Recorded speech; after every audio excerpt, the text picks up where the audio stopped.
Domestic policy issue 11, population.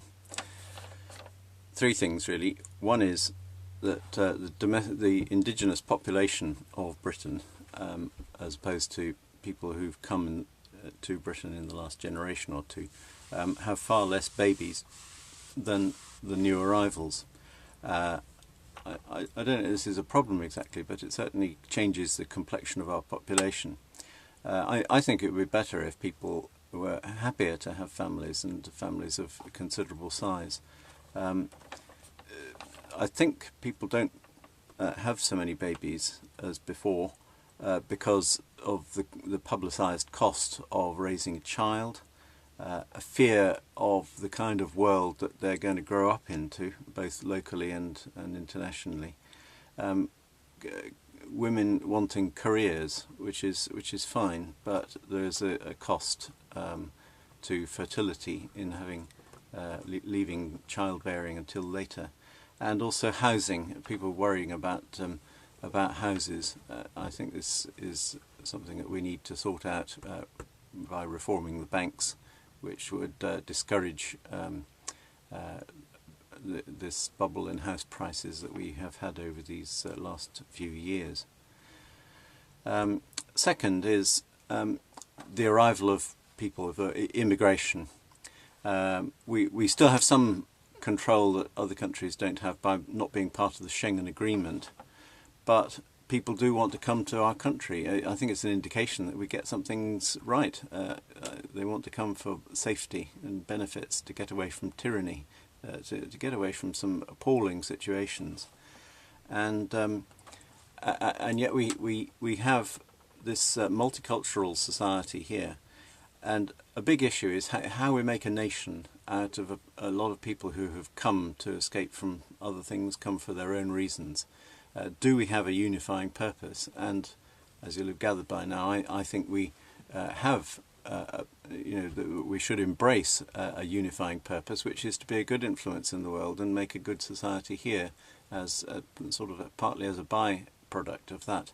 And I think that can bring us together. And I think it's something that people who have escaped from appalling situations, A, can understand the need for, and B, they have the connections with relatives back at home to get the message out of about how we try and make a good society here, and how we are sincere in wanting to make the world a better place. And I think that means that there are channels of communication, of subtle attitude, communications about attitude, which will help us to get our wholesome message out into the world. But it also means that if people coming into the country see something going on in the country that is good and that they're happy to identify with, then they know the ethos of the country that they're being asked to assimilate with.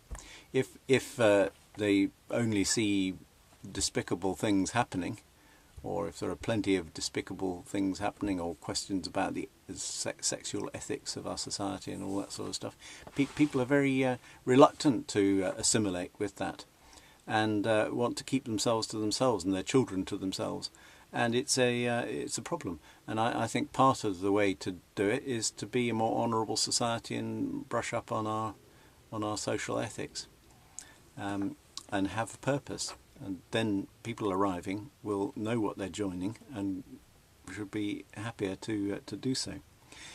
The third thing is about how we handle asylum seekers. I think there's a big mistake in.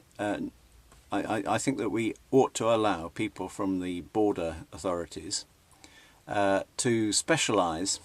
The decision makers, people who decide whether somebody is a genuine asylum seeker and can be allowed permanently into the country, they should be allowed to specialise in people coming from a particular geographical area, so that they can get to know that area really well, maybe learn the language, follow the press locally, really get conversant with conditions that the person claiming asylum is claiming to be fleeing from. And then I think the deciding officer will be better able to judge whether the asylum claim is true or not, and will be able to do it quicker and with less resort to successful appeals, and have a reputation for understanding the world, and I think that would help us to run a much better asylum system. A further thing is that I think we should give attention within the United Nations to forming safe havens in the various different regions of the world from which people tend to flee tyranny. Well, it doesn't apply so much to famine because that's a different issue.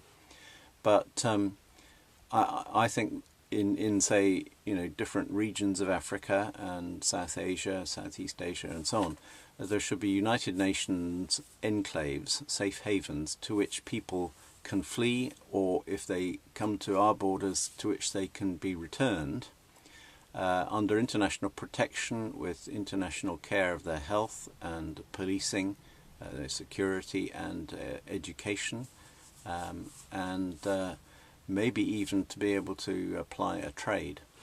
And that way they can be protected, healed, trained up, and then when the conditions in their country improve under our diplomatic persuasion or even military persuasion, then they can return home without having to be in this country.